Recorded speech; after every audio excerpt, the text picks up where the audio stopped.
Give up a big round of applause for Miss Melissa Archer.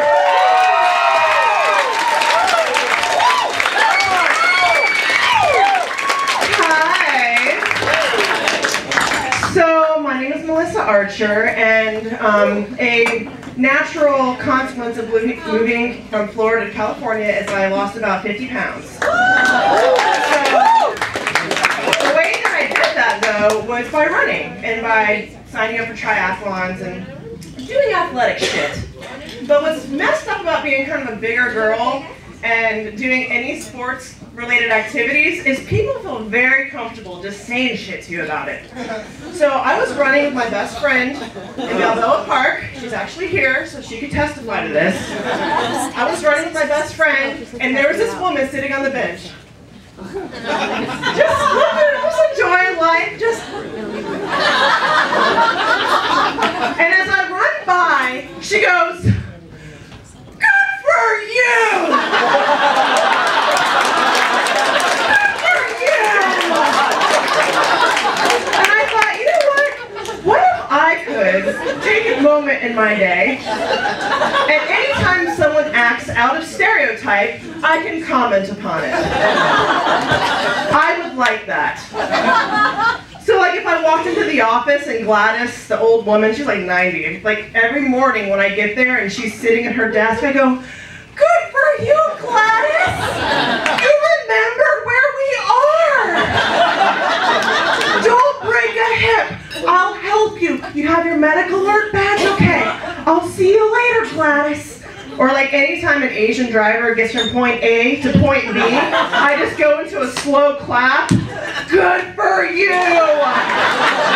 You killed no one! Congratulations! Good for you! You can't do that. And you know, it's not just like skinny people that say shit to me, it's the fat girls too. So I did the Malibu Triathlon last year, and I was standing on the, thank you. And I was standing on the beach, awkwardly in my wetsuit, just waiting for it to start. Still had a couple more pounds to lose at that point. And standing with my friend, and there was a woman, she was, I'm not exaggerating, she was probably about 350, 400 pounds. And she was like struggling to get her wetsuit on. And I didn't say anything to her. Actually, I intentionally didn't look at her because this is what always happens. As soon as she made eye contact with me, she goes, "You know how it is for us big girls." So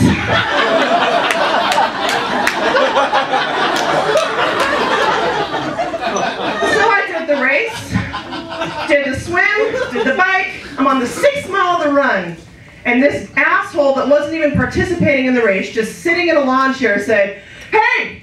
You do a couple more of these races and you're going to be right where you want to be." And I wanted to stop and say, "I'm sorry, right where I want to be? How's this guy know right where I want to be? What, am I going to be having my 3rd basket of breadsticks at Olive Garden? Am I going to be fucking the hell out of Gerard Butler?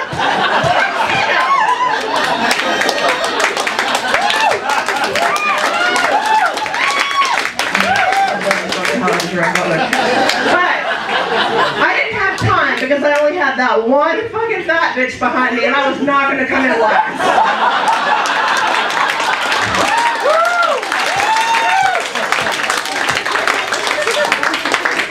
So as I'm standing at the finish line enjoying my complimentary apple, being proud of my accomplishments, guess who rolls by?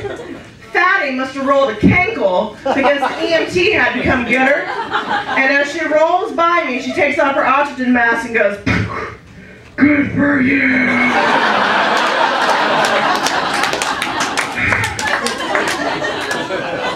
We're the only species that worries about this shit.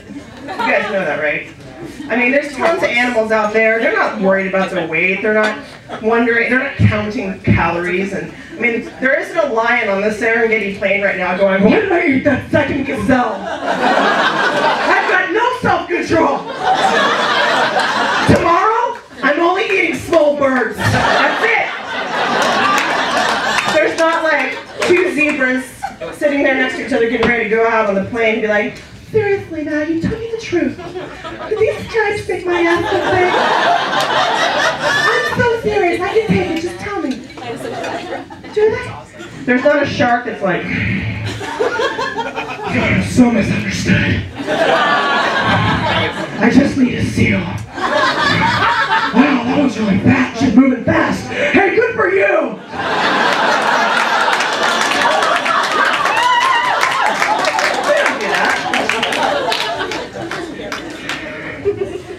So I don't know how to flirt. I don't know how to flirt at all.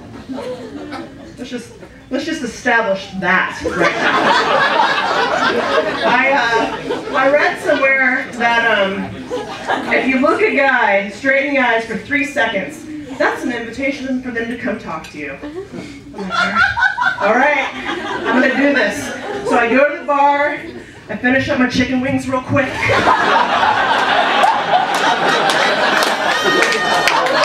I wipe my mouth. And I put out the vibe. So there's a guy across the bar, and I'm like, yeah, he's hot. I'm gonna do this.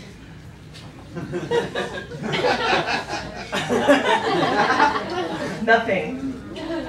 Maybe he doesn't see me. I'm just gonna keep looking.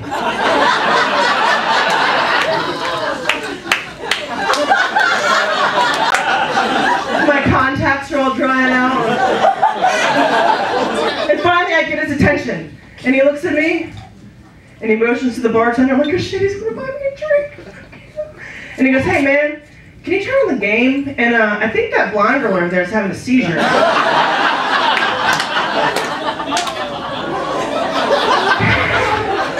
So I go home, and as I'm sitting on my couch finishing my nachos, I turn on the TV, and there's a show called Weird Obsessions. I don't know if you've heard of it. Well, there's a woman, and she has a troll obsession. And she's like, I have 3,000 troll dolls. I just love them. I have them all over my house. They just look at me. They make me feel really good about myself. There's even one in the freezer. His name is Jeremy, and he wears a scarf. And in the next scene, there's a totally normal, hot guy, and he's like, yeah, I mean, every morning we get up, we search the internet looking for trolls. It takes about 5 hours, but it makes her happy, and I love her. You have got to be fucking kidding me. And I'm like, I've been doing this all wrong. I've been going on dates saying, I'm disease-free, I'm a lawyer, I have a mortgage, I pay my own bills. No. I'm gonna have an obsession. Yeah, I actually breed falcons. My 2 prize falcons, Mariah Carey and Fang, are actually in the car right now. As you can see, I'm wearing some deerskin gloves for handling them. I eat with my falcons, I sleep with my falcons, and when they reach the age of maturity, I eat them. Keeper. So you guys have been great, and if you want to talk to me after the show, I'll be the one at the bar with the falcons.